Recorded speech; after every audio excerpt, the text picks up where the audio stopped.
제가 이제 어제 어딜 좀 갔다가 인천을 갔었습니다. 인천을 가서 이제 메가더 장군 동상에 있는 자유공원도 한번 이제 구경을 하고 참배도 하고 머리도 숙이고 왔는데, 그러다 보니까 이제 SLBM이 바다를 보니까 문득 그게 생각이 나더군요. SLBM. 그래서 북의 SLBM, 한국의 SLBM. SLBM이라는 게 뭡니까? 서브마린 론칭 발라스틱 미사일. 그러니까 서브마린 잠수함에서 론칭 발사하는 탄도 미사일 SLBM, 서브마린 론칭 발라스틱 미사일의 이제 머리 글자가 SLBM이죠. 그 북의 SLBM, 북에만 SLBM이 있나? 한국에는 없나? 한국에도 있잖아. 이제 그런 생각이 났어요.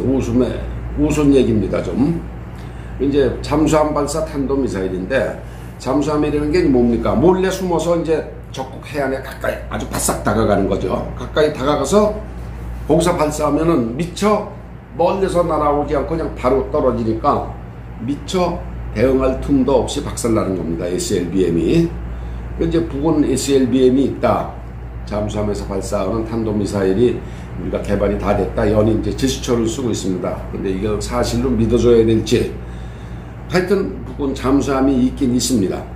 근데 20년 전에 강릉 해안에 좌초했지 않습니까? 뭐 잠수함까지는 아니고 이제 지가 보통 잠수정이라고 그러는데, 이런 정도로는 이제 사람만 몇 명, 20-30명 실어 나르고 몰래 숨어서 함정을 어뢰로 공격하는 정도의 짓밖에는 못합니다. 미사일을 싣고 와서 이제 발사한다든가 그런 건 못하죠. 강릉에 왔던 그 잠수정은. 우리 천안함이 바로 이런 것들에 이제 당한 겁니다.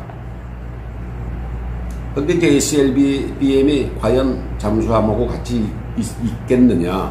근데 잠수함을 운용하려면은 엄청난 기술, 돈, 주변 무기가 필요합니다. 달랑 그거 하나만 가지고 뭐 되는 게 아니죠. 그래서 SLBM을 가진 잠수함을 보유한 국가가 전 세계에 6개 정도밖에 손꼽을 정도입니다. 근데 북은 죽었다 깨도 가질 수 없다고 하는 게 제 믿음입니다. 그래도 경계는 해야죠. 그러다 보니까 이제 한국에는 SLBM이 없나, 제가 그런 생각이 어저께 들었습니다. 저도 이제 더위 먹었는지, 그래서 한국에 SLBM 없나. 제가 이제 재미로 스투핏 리더, 불식 미니스터다. 스투핏 리더, SLBM은 불식 미니스터, 멍청한 지도자하고 거기에 뿅관 무능한 장관들. 우리도 SLBM이 있긴 있구나, 이제 그런 생각이 들었어요. 북의 SLBM하고 한국의 SLBM 종류는 다르지만 나라 말아먹는 공통점이 있습니다. 북의 SLBM이 나라를 지키기는커녕 왜 나라를 말아먹는지 여러분 아십니까? 그 돈으로 쌀도 수입하고 길도 닦고 공장의 원료 사기도 부족한데, 석탄 캐서 팔고 광산 캐서 원광을 그대로 팔아서 달러 몇 푼 안 됩니다. 그거는. 그렇게 해서 북이 지금 먹고 살고 있는데, 이런 게 북한의 총 현금 수입입니다. 광산 팔아서 석탄 좀 팔고 원광 캐서 좀 팔고 뭐 그렇게 해서 이게 총 현금 수입이니까 해외 공관에 이제 유지비를 못 보내잖아요. 그러니까 외교관 신분 이용해서 밀수해서 먹고 살고 있습니다. 지금 해외에 나가 있는 외교관들은. 이건 뭐 태용호 씨 얘기를 들어봐도 금방 증명이 되죠. 여러분 혹시 싱가포르나 말레이시아 가셔서 북한 공관 주변을 가보십시오. 제가 말씀을 드리는 거를 직접 문의로 확인까지는 아니지만 그렇다는 걸 확연하게 느낄 수 있습니다. 전부 다 집단 가족끼리 이제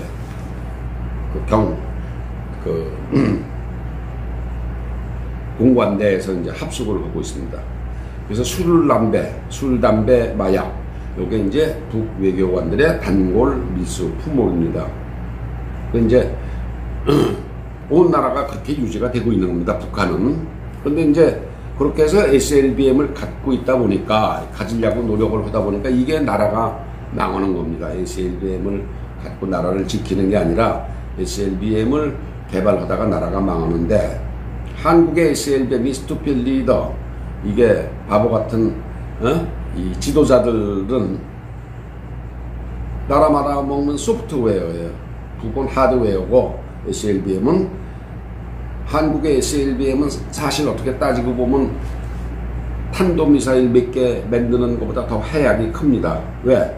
맘먹기에 따라서 SLBM 개발은 포기할 수도 있는데 한국은 그렇게 못하죠. 이 지도자를 우리가 바꿀래도 선거도 있고 선거를 통해서 법적 절차도 있고 지지자 응원도 있으니까 그것도 고려해야 되고 정에 약한 국민 정서도 있고 정파의 이익을 계산. 그러니까 한국의 그렇게 지도자가 스투필 리더, 물쉿 미니스터, 뭐 멤버 미니스터 뭐 이런 게 있으면은 막을 길이 없어요. 선거밖에. 그러니까 훨씬 나라 말아먹는 게 해악이 더 큰 겁니다. 그러니까 북의 SLB 막는 길은 뭡니까? 경제 제재를 하고 완성 단계에 갈수록 망하는 종점에 와 있다. 이거는 이제 알려줘야 되는 거거든요. 그러니까 사실은 뭐 지가 맘만 먹으면은 나쁜 맘만 먹으면 은근슬쩍 이거 SLBM 다 만들었네. 뭐 또 라든가 이거 우리가 지금 이렇게 위성을 띄워서 해보니까 이놈들 움직이는 게 우리를 공격하려고 움직이네. 쓱 하고 한번 그날 때리면은 그날로 정권이 무너지는 겁니다. 이 북한은 그걸 잘 알아야 돼요. 요건 제한적 선제 공격이라고 하는 건데 제한적 선제 공격. 망하게 하려고 때리는 게 아니고 내가 죽지 않으려고 미리 너를 공격하는 거다. 이게 제한적 선제 공격이고 이런 제한적 선제 공격을 당할 빌미를 자기들 스스로가 만들고 있는 겁니다. 지금 SLBM이니 핵무기를 개발하는 게. 그러니까 내가 죽지 않기 위해서 먼저 상대를 무력화시키는 거.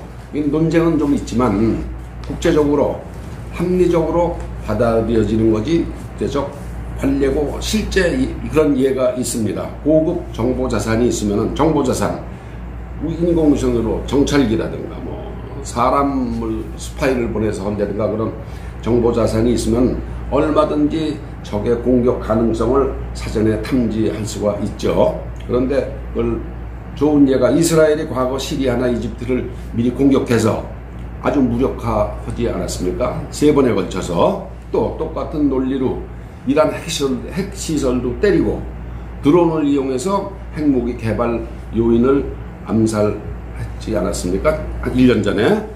이건 테러가 아닙니다.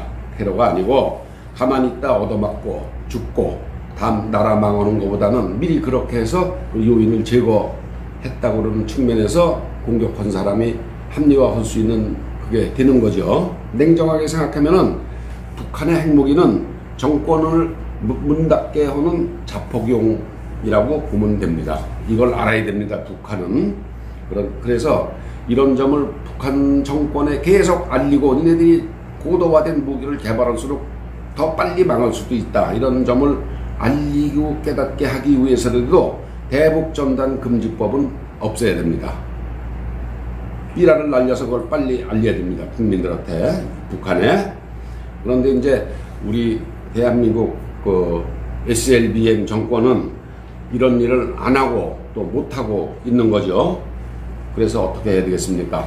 북한의 주민을 살리기 위해서라도 우리가 살아남기 위해서라도 정권을 바꿔야 됩니다. 정권을 바꿔서 북한에 계속 그런 정보를 알리고 위험성이 있다는 걸 알리고 북한 주민들을 깨우쳐 줘야 됩니다. 여러분 더우신데 너무 햇빛에 많이 노출하시지 마시고 건강에 유의하십시오. 코로나 때문에 답답하실 텐데 신경질 나신다고 사람 많은 데 가서 술 퍼들고 그러지 마세요.